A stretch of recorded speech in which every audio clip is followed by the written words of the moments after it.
Hey guys what's up it is me Hafiz all time it's vlog. তো guys দেখতে দেখতে নতুন আরেকটি ব্লগ ভিডিও নিয়ে আপনাদের সাথে আজকের ব্লগ ভিডিওটা একটু অন্যরকম হতে যাচ্ছে, কারণ আজকে আমরা সকালে মিলে যাচ্ছি নদীতে গোসল করতে।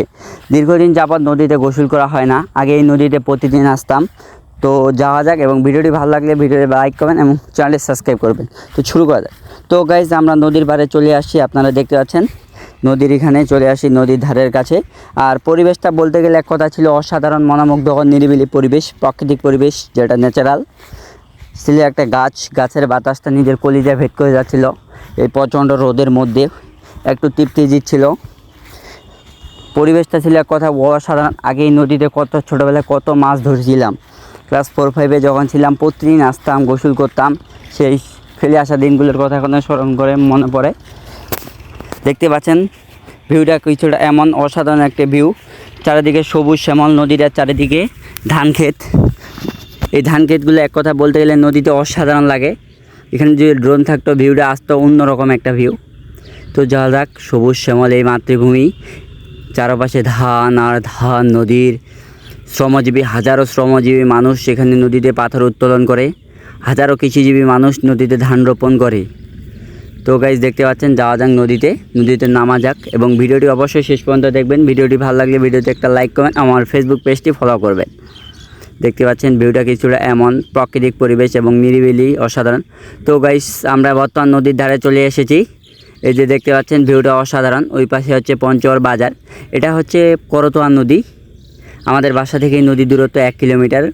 দেখতে পাচ্ছেন নৌকা, এখানে শ্রমজীবী মানুষ তাদের জীবিকার টার্গেটে নৌকা করে বালু পাথর উত্তোলন করে।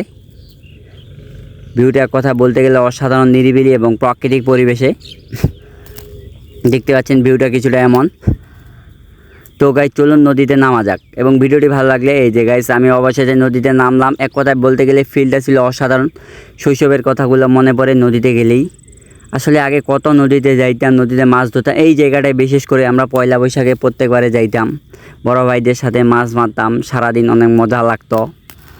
এক কথা বলতে অসাধারণ। Let's enjoy some cinematic view.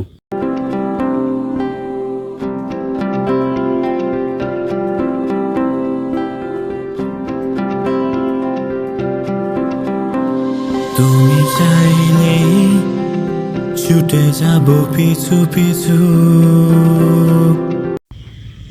এক কথা বলতে গেলে নদীতে গোসল করতে নিজের মধ্যে একটা ভালো লাগা কাজ করে। নদীর পানিতে গোসল করতে আসলে অসাধারণ একটা ফিলিংস মনে হচ্ছে। নদীতে পানি অনেক, গোসল করতে মজা, আবার আবহাওয়াটা একটু গরম আছে, নদীর ভিতরে ঢুকলে শান্তি লাগে। আর এখানে দেখতে পাচ্ছেন শ্রমজীবী মানুষ পাথর উত্তোলন করতেছে।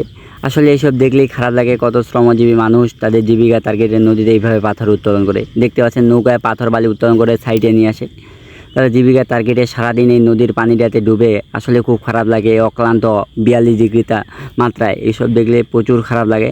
ইনশাল্লাহ যদি একদিন সামর্থ্য হয় অসহায় দরিদ্র মানুষের পাশে দাঁড়াবো, যদি আপনারা সাপোর্ট করেন ইনশাল্লাহ। দেখতে পাচ্ছেন মানুষগুলো পাথর উত্তোলন করতেছে।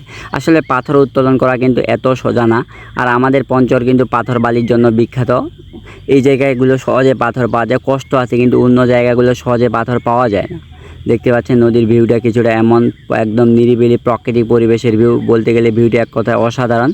তো গাইজ আজকের ভিডিওটি এই পর্যন্ত। ভিডিওটি ভালো লাগলে ভিডিওতে একটা লাইক করবেন এবং আমার চ্যানেলটি সাবস্ক্রাইব করবেন, এবং অবশ্যই আমার ফেসবুক পেজটি ফলো করবেন, আমার পাশে থাকবেন।